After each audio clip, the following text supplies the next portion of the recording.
What a great job. I really thoroughly enjoyed this film, and clearly a labor of love for you. You chose to produce it. But, you know, you guys are clearly not maverick surfers when you started this. Was there ever a point where you went, what on earth am I thinking? When we got out there, yeah. Immediately. The whole time. Yeah, never went away. I mean, when you're learning to surf and you're struggling to even get up in a small wave. Yeah, you know, a 4-foot wave, I think, has like 2 tons of pressure.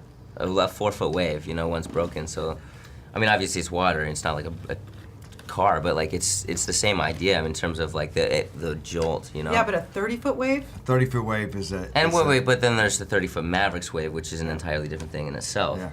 It's so big, cold, heavy water. You had to learn to respect it right away and find ways to please the wave, you know what I mean? Stay out of its way. Yeah, but never, you were never one to, shy away from a physical activity. No. But dude, you almost lost your life doing this movie.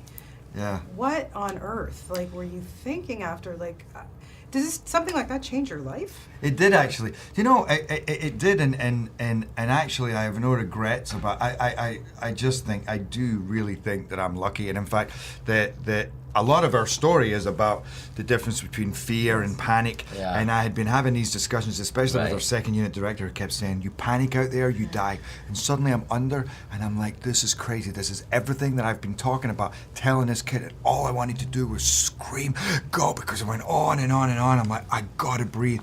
And yet, it was all about being zen. And if I hadn't done those scenes, I don't think I'd be here, because it just was an eternity, and I kept going. Just remembering your own words underwater. Remembering my own words, going, don't breathe, don't breathe, just don't breathe, don't.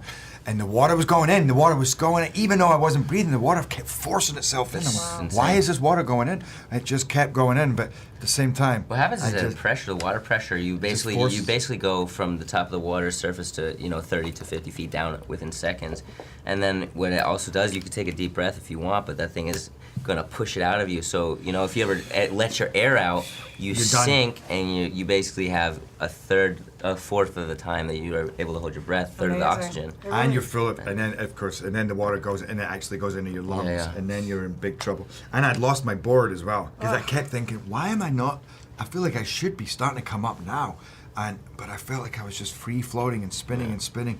And then I put my hands on here and I went, oh no, my board's gone. Gone. And I didn't know, where am I going? Am I going up? Am I going down? Because I just wasn't, I didn't know where I was. It's black, because when the wave, the white water's white, but underneath you can't see it. You can't see the surface. Well, we're all glad that it all Yeah, worked out man, dude, that you're here. Johnny, for you, the movie's very much about a mentor-father relationship, but, you're new to this business. What was it like to have this guy at your side? Life imitates art, and I think that he was amazing to work with, man.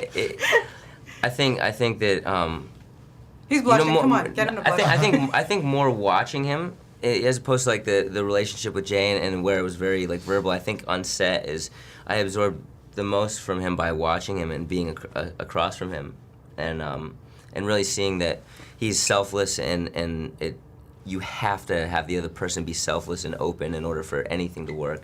And I think that watching him do that in our relationship, we were so open that And it's true. I mean, I gotta say, because Johnny has such a big, vivacious energy, and he's very pure in his spirit. And I think I'm like that as well. Maybe not as much as I used to be, but when I came in, I was so bright-eyed and friends with everybody, and I had no ego. And he doesn't have an ego. He just wants to do a great job. So and you still don't. Come on.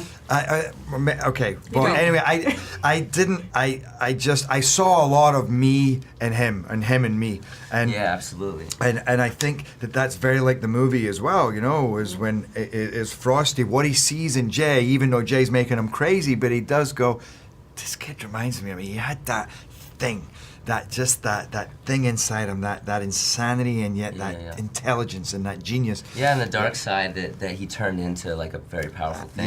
Yeah. I think I share that with my character and and with me. Yeah. Well, terrific job on this, gentlemen. Really good. And might I add, you both look fantastic in wetsuits. Yes, thank you, Just putting it out there. Thank you. Always great talking to you.